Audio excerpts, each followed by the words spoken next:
To many dog parents, this is a familiar sight. A dog's need to chew is as predictable as a baby's teething phase, except most dogs will chew their whole lives. The reason is simple. Every dog needs to chew. This is especially true for puppies and young dogs under the age of 2 who are often teething, curious about new objects, looking for something fun to do, or simply need more exercise. Well, we're going to show you how to properly channel your dog's need to chew. Now let's go over to Tracy.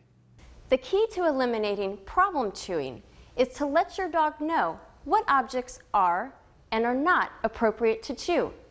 You're going to do this by giving him lots of praise and attention when he chews on the right things. You'll also be putting tempting items out of his reach. So, let's get started. Your chew toys should be strong and durable, like these. They're great for occupying an active dog and should last a long time. Toys like tennis balls, vinyl squeaky toys, and rope toys should only be given to your dog when he's supervised because they're often easily destroyed and can cause him serious harm if ingested. In your dog's eyes, everything's a chew toy until you teach him what's appropriate to chew. Your dog doesn't know good from bad, sunglasses from his shiny new toys, or expensive leather shoes from his bone. All he knows is chewing makes him feel good. Now it's easy to figure out what you don't want your dog to chew on. So start by putting your valuable items out of his reach. Just like having a toddler in your home, you need to dog-proof all the areas your dog will have access to.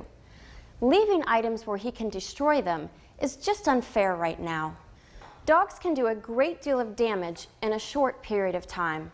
If your dog chews up something, like an electrical wire or a sharp object, you could be on your way to a very expensive vet visit, or perhaps worse. So, until your dog is reliably trained, you need to limit his freedom by blocking off areas of your home where you can't actively supervise him. Baby gates work great for this. When you can't supervise your dog, put him in his crate. Think of it like putting a toddler in a playpen. It's for his own safety. Placing him in his crate will also give you the peace of mind that nothing in the house is being destroyed when you leave for work or go to bed. When your dog's not in his crate, be sure he has a variety of safe chew toys in his reach. But don't go overboard. If the floor's covered with chew toys, he may get the wrong message that anything on the floor is fair game. For some dogs, just giving them a few toys is enough to keep them interested, but other dogs may need to be trained to enjoy chewing on their toys over other items. Stuffing a hollow toy or a bone with some chewy treats and peanut butter is a great way to get your dog interested in his toys and keep him occupied.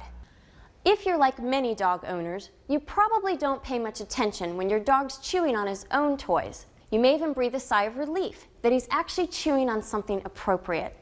But every time your dog's chewing on a toy, you have an opportunity to tell him he's a good boy, and you should reward him with lots of praise or playtime with you. Now stop and think about how much attention your dog gets when he's chewing on the wrong thing. Have you ever chased your dog around the house to get the remote control? Wonder why he continues to pick it up? Well, it's simple. When your dog picks up the remote, he's playing his favorite canine game called Chase Me. Think about all the attention he gets when you chase him to try to get that remote back. My guess is he'll want to play again. So, if you see your dog about to pick something up that he shouldn't have, call him over to you and give him one of his own toys to chew on. If your dog already has something he shouldn't have, approach him calmly and try to trade out the item for one of his favorite toys or a treat. As he drops the item, be sure to praise and reward him. This way he'll learn that giving up the item can still be rewarding. So pay attention and don't ever miss an opportunity to reward him for chewing on the right thing. And get in on the game with him. Dogs love attention and would love nothing more than to play with their toys and you together. Thanks, Tracy. Let's review. First, prevent inappropriate chewing by doggy-proofing your home and crating your dog when you're unable to supervise him. Next, put valuable items out of your dog's reach. And lastly, reward him consistently with lots of love and attention each and every time he chews the things you do want him to chew on. Now let's check in with Kellyanne. Say yes and reward. Sit while you take 2 steps back and return. Say yes and reward. Now try stepping to the left or right. Say yes and reward.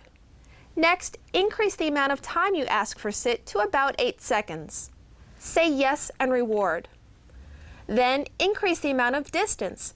Try sit while you take 2 steps back or 2 steps to the right and return. Say yes and reward.